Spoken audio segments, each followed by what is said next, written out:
Thailand और Cambodia दो पड़ोसी देश और एक बार फिर से युद्ध की दहलीज पर खड़े हुए हैं। अमेरिकी राष्ट्रपति डोनाल्ड ट्रंप की मध्यस्थता में सीजफायर हुआ समझौता, लेकिन वो फेल हो गया और इसी बीच थाईलैंड ने कंबोडिया की सीमा पर एयर स्ट्राइक कर हालात और भी भयावह कर दिए हैं। तनाव कितना ज्यादा बढ़ चुका है, युद्ध की आग में किस दिशा में ये चीजें जा रही हैं, रिपोर्ट देखिए और समझिए।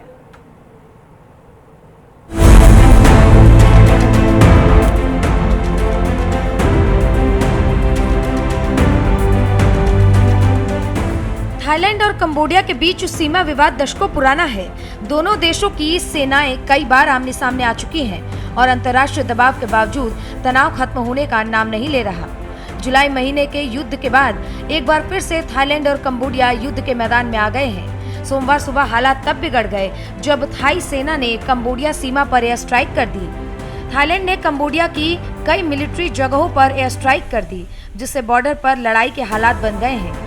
कुछ दिनों पहले ही अमेरिकी राष्ट्रपति डोनाल्ड ट्रंप की मध्यस्थता में दोनों देशों ने सीजफायर पर सहमति जताई थी, लेकिन जमीनी हकीकत बिल्कुल अलग निकली। दोनों देशों ने एक दूसरे पर समझौता तोड़ने का आरोप लगाया, तो वहीं थाई सेना का दावा है कि कंबोडिया ने पहले फायरिंग की, जबकि कंबोडिया कहता है कि थाईलैंड लगातार उसे उकसा रहा है। थाईलैंड ने अपने पड़ोसी कंबोडिया पर एयर स्ट्राइक की, तो जवाबी कार्रवाई के लिए भी थाईलैंड पीछे नहीं हटा। कंबोडिया की ओर से थाई सैनिकों पर हमला हुआ तो थाई सैनिकों पर सपोर्टिंग फायर वेपन से हमला किया गया। कंबोडिया के हमले में एक सैनिक मारा गया और 4 घायल हुए। कंबोडिया ने हमले के जवाब में एयर स्ट्राइक कर दी। तो वहीं दूसरी तरफ कंबोडिया के रक्षा मंत्रालय ने एक बयान जारी करके बताया कि हमला थाई सैनिकों की ओर से किया गया था। थाई सैनिकों ने अनसेस क्षेत्र में कंबोडियाई पोस्ट को निशाना बनाया, तो वहीं कंबोडिया का दावा है कि उसने जवाबी कार्रवाई नहीं की। कंबोडिया हालात पर नजर भी बनाए हुए है और ये दोनों देशों के बीच हुए शांति समझौते का खुला उल्लंघन है। एयर स्ट्राइक के बाद सीमा पर भारी गोलीबारी शुरू हो गई। दोनों देशों की सेनाओं ने युद्धक टुकड़ियां सीमा पर तैनात कर दी, तो वहीं सीमा से लगातार धुआं, धमाके और फायरिंग की आवाजें आ रही हैं। नागरिक इलाकों में दहशत फैल चुकी है, तो वहीं हजारों लोग अपने घर को छोड़कर सुरक्षित जगहों की ओर पलायन कर रहे हैं। इधर कंबोडिया ने कहा है कि थाईलैंड की एयर स्ट्राइक से कई सैन्य चौकियां और गांव प्रभावित हुए हैं। अब आपको बताते हैं कि आखिरकार दोनों में विवाद किसको लेकर है। थाईलैंड और कंबोडिया में क्या विवाद है वो भी समझिए। 11वीं सदी में मंदिरों को लेकर पहले विवाद हुआ। प्री विहियर ताई मुइन थाम मंदिरों पर विवाद हुआ। उसके बाद मंदिरों के आसपास की जमीन को लेकर टकराव हुआ। मंदिर के नक्शे को 1907 में खींचा गया।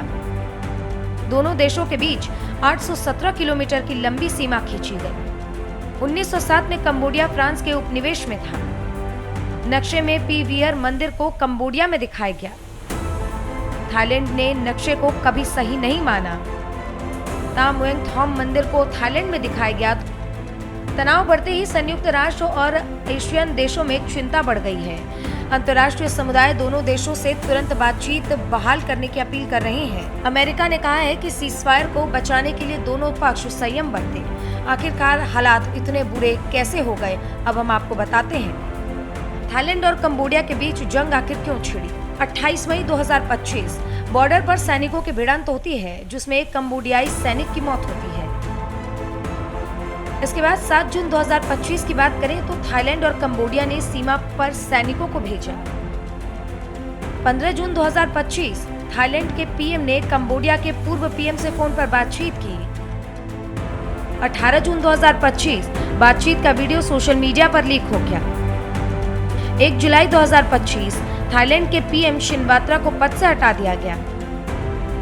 16 जुलाई 2025 थाईलैंड के 4 सैनिक घायल हुए। कंबोडिया पर सीमा के पास लैंड माइन्स बिछाने का आरोप लगा। तो 24 जुलाई 2025 को थाईलैंड और कंबोडिया के बीच शिव मंदिर को लेकर गोलीबारी शुरू हो गई। 27 जुलाई 2025 ट्रंप ने थाईलैंड और कंबोडिया के बीच सीजफायर करवाने का दावा किया था। अब बड़ा सवाल ये कि क्या ये तनावपूर्ण युद्ध में बदल जाएगा या कूटनीति एक बार फिर से हालात को काबू कर पाएगी। दोनों देशों के बीच संवाद बंद है और हर गुजरते घंटे के साथ स्थिति और भी अधिक विस्फोटक होती जा रही है। न्यूज इंडिया के लिए स्वाति सक्सेना की रिपोर्ट।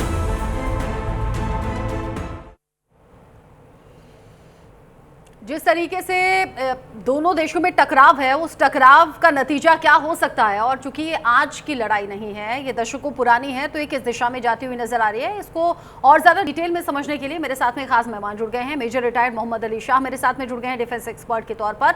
करोड़ी सिंह मेरे साथ में जुड़ गए हैं विदेश मामलों के जानकार के तौर पर। आप दोनों का ही न्यूज इंडिया पर बहुत बहुत स्वागत। मेजर शाह, पहले आपसे ही समझ लेती हूँ, क्योंकि दुनिया में ऐसे युद्ध के अलग अलग मोर्चे पहले से ही खुले हुए हैं। थाईलैंड और कंबोडिया में डोनाल्ड ट्रंप पहले सीज फायर का दावा कर रहे थे, वो सीज फायर भी फेल होता हुआ साबित नजर आ रहा है। अब ये जो दोनों का टकराव है किस दिशा में जाएगा, क्योंकि मामला ये आज का नहीं है या बहुत ताजा नहीं है, काफी पुराना है।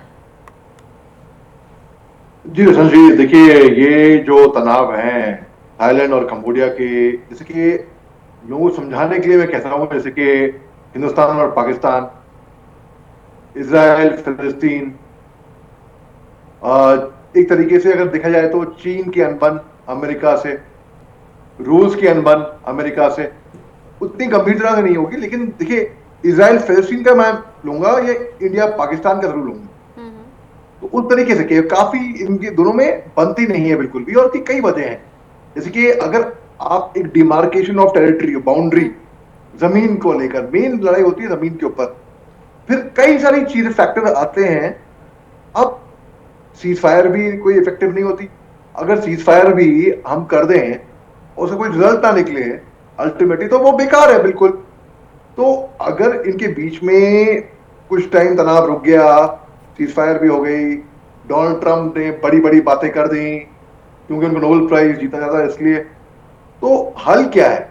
एक परमानेंट सोल्यूशन निकले इसका, परमानेंट, कि भाई अब जब तनाव, थाईलैंड ने जो एयर स्ट्राइक करी फिर कंबोडिया पे, कंबोडिया ने फिर ये कार्रवाई करेगा, वो जवाबी कार्रवाई करेंगे, फिर वो, फिर वो, अंत कभी नहीं होगा इसका। हाँ। अंत तभी होगा जब हम एक बैठ कर एक बात करें, डायलॉग करें, एक हल निकालें। बात से तो बात निकलती है। रूस और यूक्रेन की जंग में तनाव बढ़ रहे थे। हाँ। हालांकि यूक्रेन रूस का हिस्सा था एक जमाने में, before 1991, before disintegration of USSR, लेकिन जैसे कि पाकिस्तान भी हिंदुस्तान का हिस्सा था 1947 से पहले। तो तनाव दोनों राष्ट्रों में बढ़ रहे थे। और अगर हम इसको और बढ़ते हुए देख लें, डोनाल्ड ट्रंप साहब बोलेंगे भाई मैंने ये कर दिया, मैंने 8 या 9, भाई कितने कुछ भी बोल दे, वो अनाथ शनाथ कुछ भी बोल दें, क्योंकि उनको तो चाहिए था Nobel Peace Prize. Nobel Peace Prize Machado को मिला गया, मरियम मचादो को, तो इसलिए उनको लग गई कि भाई क्यों उनको नहीं मिला। और ये तनाव चलते रहेंगे। इसका मैं अंत फ्रैंकली स्पीकिंग रत्ना जी, यानी अभी आपको दूर तलक इसका अंत नहीं दिख रहा है। और चूंकि आपने रूस यूक्रेन का जिक्र भी कर दिया, रूस यूक्रेन में, जिसमें यूक्रेन को लेकर जितने वॉर एक्सपर्ट थे कह रहे थे कि रूस के आगे कहीं टिक नहीं पाएगा, बहुत जल्द ये कुछ दिन में युद्ध खत्म हो जाएगा, तो वो अब देख लें कि ये तो लंबे टाइम से खिंचा चला रहा है। तो छोटा देश या बड़ा देश या कम ताकतवर या ज्यादा ताकतवर, ये भी कुछ अब पीछे हटती हुई चीजें हैं। करोड़ी सिंह जी, अगर कंबोडिया और थाईलैंड में इस तरीके का कंपैरिजन करें तो आपको किस दिशा में जाती हुई चीजें नजर आ रही हैं? और अगर कोई भी विवाद होता है तो पहले क्या होता है? कानूनी मसला है, कोर्ट में जाएगा, पुलिस में जाएगा, वो सब कुछ दावपेच आजमाए जा चुके हैं, बहुत पीछे हो गई हैं चीजें, बट आज तक स्थिति जस की तस है, विवाद अभी भी है।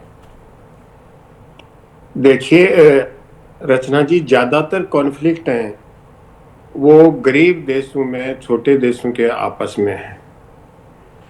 तो इसका जड़ जो बॉर्डर है, बॉर्डर पे जो हो रहा है वो तो हमें दिख रहा है, वो वहां पे जड़ नहीं है, इसकी जड़ कहीं दूसरी जगह है।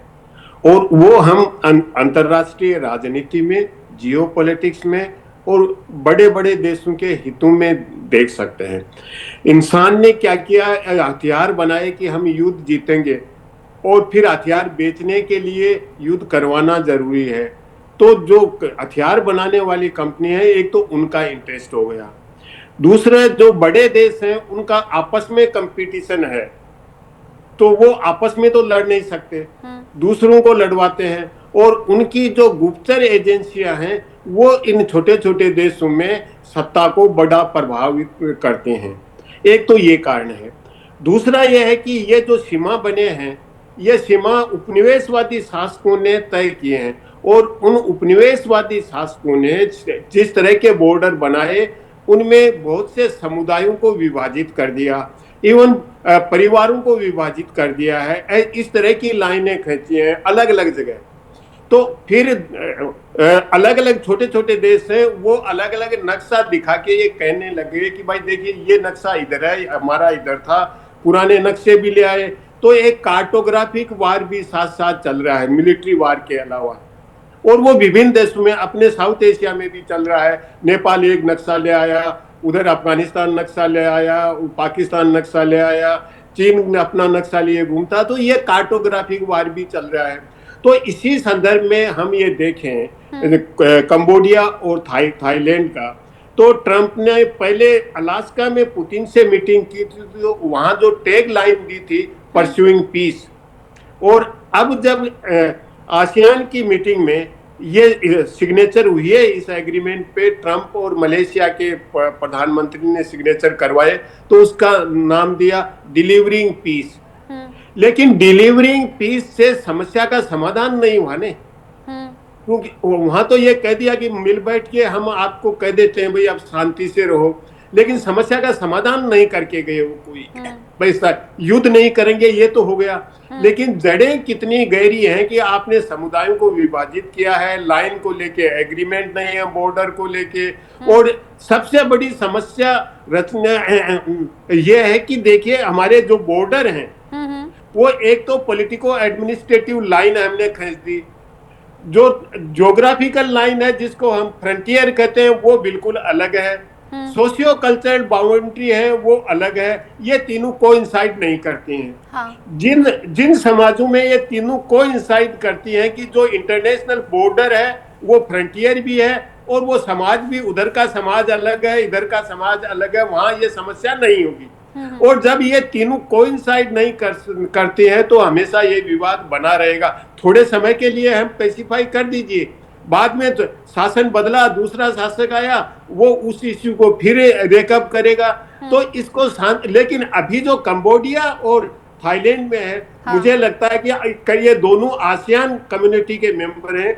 वो जो आसियान देश है, विशेष रूप से मलेशिया, इंडोनेशिया, ये मिलके इसको सुलझाने का प्रयास करेंगे। अमेरिका से मुझे नहीं लगता कि सुलझे, क्योंकि ट्रंप तो ये कह रहे हैं अभी national security strategy report issue की है, उसमें भी ट्रंप ने लिखा है, खुद ने उसकी भूमिका लिखी। तो उन्होंने कहा कि मैंने 8 महीने में 8 युद्ध रुकवा दिए हैं, 8 जगह शांति की स्थापना कर दी है।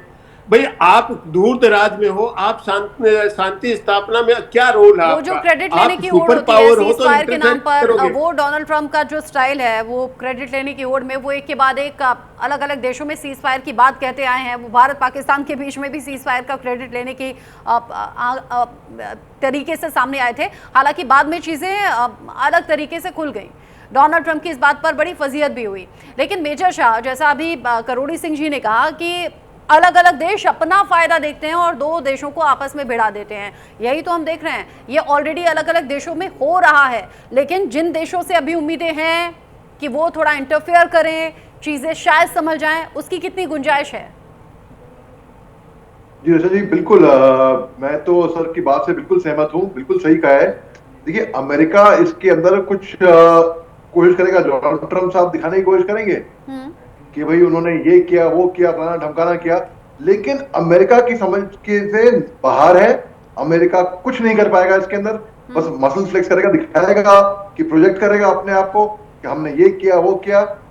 दोनों मुल्क आसियान के मेंबर्स हैं, थाईलैंड और कंबोडिया। बात से बात आगे निकलेंगी। मैं एक एग्जांपल देता हूं मैं, ताकि सब समझ लें। भाई सबसे बड़ा, मैं मोटिवेशनल स्पीकर हूं, सबसे बड़ा मोटिवेशनल होता है अपने आप खुद को मोटिवेट करना। आप अगर खुद को मोटिवेट नहीं कर पाएंगे, बाहर से कोई मोटिवेशनल स्पीकर आपको मोटिवेट नहीं कर पाएगा। बस ठीक उसी तरीके से कंबोडिया और थाईलैंड, जब तक ये दोनों मुल्क मेज पे नहीं बैठेंगे, गुफ्तगू नहीं करेंगे, सोशियो पॉलिटिकल, सोशियो इकोनॉमिक, कोई भी बाउंड्री, कोई भी इनकी एथनिसिटी, कुछ भी अगर आप देखें तो दोनों में बहुत दरार है। अगर वो बैठ के तसल्ली से बातें सुलझाएं अपनी, तभी हल निकल सकता है। अमेरिका क्या करेगा? एट द बेस्ट, जैसे कि पहले कोई होता रहा है ना, टेम्परेरी सीज़फायर हो गई, चलिए ठीक है हो गई, अब जब टूटेगी फिर से वही बात होगी, वही टेंशन आएंगी। तो एक परमानेंट सोल्यूशन तब निकलेगा जब दोनों मुल्क को लगेगा कि भाई बहुत हो गया। हिंदुस्तान और चीन के बीच में कितने level of core commander talks हुए, कितने लेवल मैराथन टॉक्स हुए। अगर फ्रांस और जर्मनी दोनों इतने बड़े दुश्मन थे, अगर वो मिलके रह सकते हैं, वो साथ में हो सकते हैं, तो क्यों ना बाकी कोई मुल्क।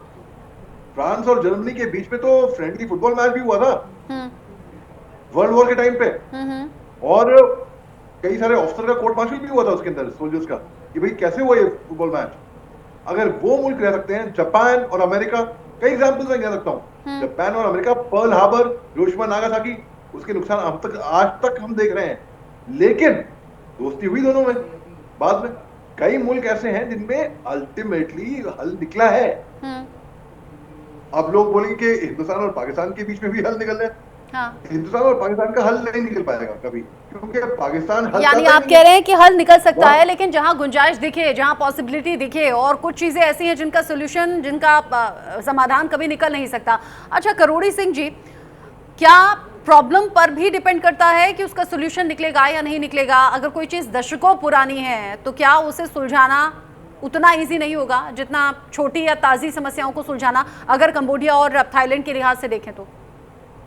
देखिए रचना, ये आप बिल्कुल सही कह रहे हैं कि कोई प्रॉब्लम के ऐतिहासिक और सांस्कृतिक रूट्स नहीं है तो उसको जल्दी से सुलझाया जा सकता है, लेकिन जो पुरानी समस्या है उसकी जड़ें गहरी होती हैं। केवल बॉर्डर नहीं होता उसमें लोगों की भावनाएं जुड़ी होती हैं, संस्कृति जुड़ी हुई होती है, दूसरे इंटरेस्ट जुड़े हुए होते हैं।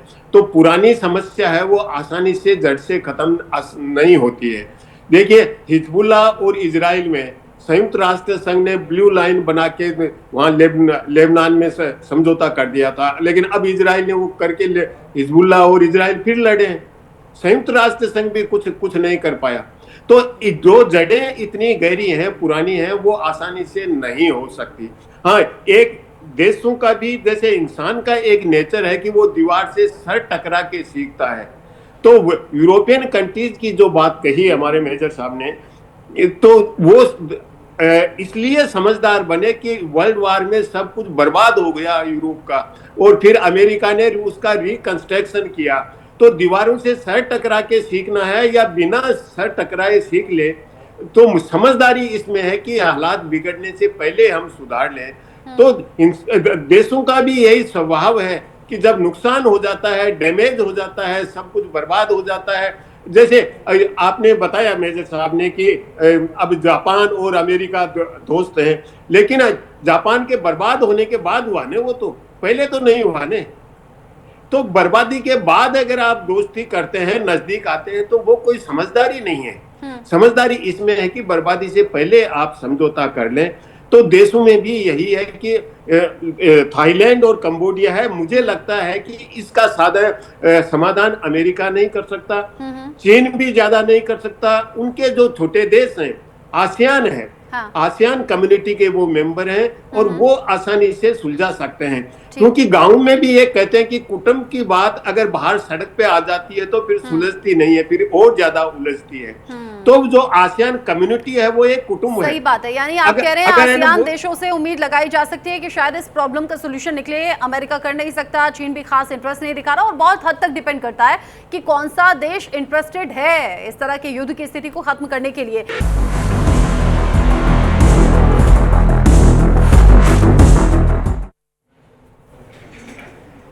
थाईलैंड का बारूदी प्रहार और कंबोडिया में हाहाकार, तस्वीरें कुछ ऐसी हैं, लेकिन इसका मतलब ये नहीं अगर थाईलैंड हमला कर रहा है तो कंबोडिया शांत बैठा हुआ है। ये टकराव दोनों तरफ से है। मेरे साथ में करोड़ी सिंह जी जुड़े हुए हैं, लगातार विदेश मामलों के जानकार हैं। आप इससे पहले कह रहे थे कि आसियान देशों से फिर भी उम्मीद जताई जा सकती है और यही वो देश हैं जो दोनों देशों में शांति ला सकते हैं, लेकिन सवाल ये कि इनिशिएटिव लेगा कौन? देखिए रचना, आरोप प्रत्यारोप तो लगते हैं। युद्ध की स्थिति में कोई भी देश ये नहीं कहेगा कि मैंने युद्ध अनाउंस किया है, वो कहेगा इसने किया है, वो कहेगा इसने किया है, और कॉन्क्रीट एविडेंस उसके नहीं रहते हैं। दोनों साइड के अपने अपने वो एविडेंस तैयार कर लेते हैं। लेकिन ये जो अभी समझौता करवाया था, इसमें मलेशिया इन्वॉल्व था और मलेशिया आसियान कम्युनिटी का मेंबर है। मलेशिया है, इंडोनेशिया है, सिंगापुर मुझे नहीं लगता कि कोई ज्यादा रुचि लेगा। तो ये कंट्री मिलके इनमें समझौता करवा सकते हैं कि आपने जो समझौता किया था उसकी टर्म्स एंड कंडीशंस हैं, आप उनको फॉलो करो, तो वो ही कर सकते हैं। बाकी अब कोई अमेरिका आके यहाँ अपनी सेना भेज के करेगा तो भी संभव नहीं है। मान लीजिए अमेरिका ने सेना भेज दी थोड़े समय के लिए कि अपने ये तो पीस फोर्स है जैसे संयुक्त राष्ट्र संघ करता है, तो थोड़े समय बाद फिर हो जाएगी, तो इससे समाधान नहीं होगा। समाधान तो दोनों देशों को ही निकालना है, अपने जो उनके नजदीक के हैं, जो उसकी कम्युनिटी के मेंबर है, कम्युनिटी के मेंबर आसियान के हैं, और वही करवा सकते हैं, और वो सस्टेनेबल होगा, बाकी सस्टेनेबल नहीं होगा। और एक अन्य चीज है, मैंने आपको बताया कि जो बॉर्डर लाइन है उसको एक्सेप्टेबल नहीं है, दोनों को एक्सेप्टेबल नहीं है, लेकिन पीस तो बनी रहने। जैसे भारत और चीन के बीच में लाइन ऑफ एक्चुअल कंट्रोल है, दोनों एक्सेप्ट नहीं करते हैं मैकमोहन लाइन को, लेकिन दोनों इस पे एग्री करते हैं कि हम बॉर्डर पे पीस एंड ट्रैंक्विलिटी बनाए रखें जब तक कि इसका फाइनल समाधान नहीं होगा।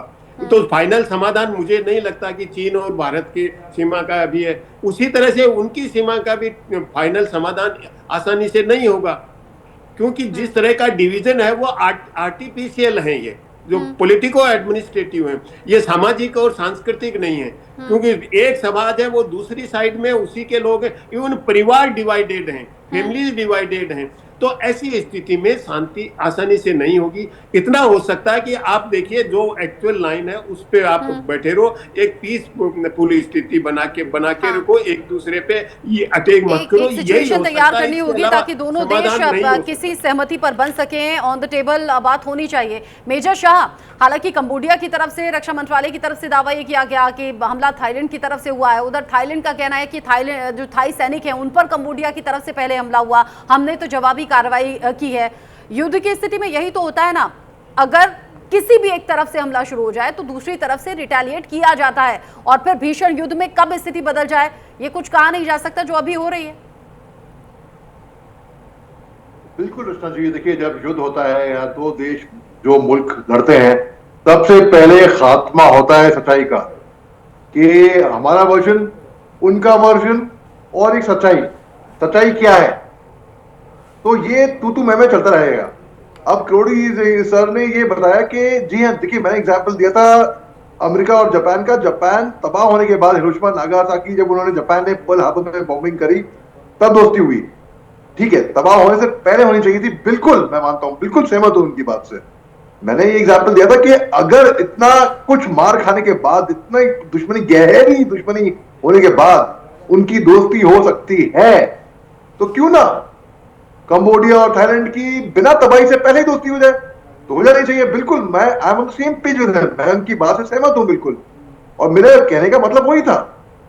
तो बिल्कुल, अब देखिए अफगानिस्तान और पाकिस्तान के बीच में क्या हो रहा है, जो लड़ाई हो रही है तालिबान की और पाकिस्तान सरकार की, पहले इसने मारा नहीं, पहले इसने मारा था।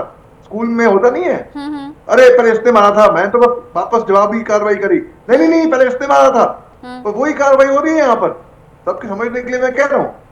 अब देखिए ये चलता रहेगा, पहले इसने किया, फिर मैंने जवाबी करी, मारा किसी ने भी हो, कार्रवाई करी किसी ने भी पहले हो, दोनों को एक मैच्योरिटी से, सूझबूझ से, समझदारी से मेज पे आना चाहिए, बातें करनी चाहिए कि हाँ भाई प्रॉब्लम क्या है बताओ, आओ सुलझाते हैं इसको और आगे एस्केलेट ना करें।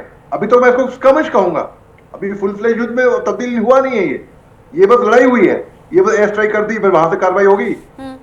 अगर देखिए, अगर जंग हो जाए तो बहुत खतरनाक होगा। जहां पे रूस और यूक्रेन की जंग चल रही है, इजराइल हमास, इजराइल पैलेस्टीन वहां चल रहा है, आप देखिए चीन और अमेरिका के बीच में तनाव है, चीन और ताइवान के बीच तनाव है, हिंदुस्तान और पाकिस्तान के बीच तनाव है, हर जगह पे तनाव है।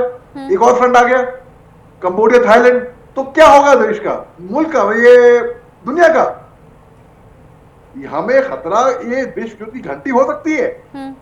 हम लोग कहेंगे नहीं विश्व तो नहीं होगा, मैं भी कहूँ, मैं भी आशावादी हूँ, मैं भी चाहूंगा नहीं हो, और मैं भी कहूंगा नहीं होगा ऐसा, लेकिन क्या पता अगर हम इसको, ऐसी चीजों को अगर रोका नहीं गया एक चिंगारी को रोका नहीं गया तो वो आग लग सकती है। एकदम सही बात है। ऑप्टिमिस्टिक होना अच्छी बात है, लेकिन उसके लिए एफर्ट भी सामने आने चाहिए। और अगर आसियान देशों से ये उम्मीद है तो इनिशिएटिव लेकर इस युद्ध की स्थिति पर कंट्रोल होना चाहिए, वरना भीषण युद्ध की तरफ जाती हुई चीजें नजर आ रही हैं। अभी के लिए मेरे साथ में जुड़ने के लिए मेजर शाह आपका भी, साथी करोड़ी सिंह आपका जी भी बहुत बहुत मैं धन्यवाद करूंगी। आप दोनों ने अपना प्रीशियस टाइम दिया, खास तौर से करोड़ी सिंह जी ने दोनों देशों के क्या इक्वेशंस हैं उसको लेकर भी हमारे जो दर्शक हैं उन तक डिटेल में जानकारी पहुंचाई।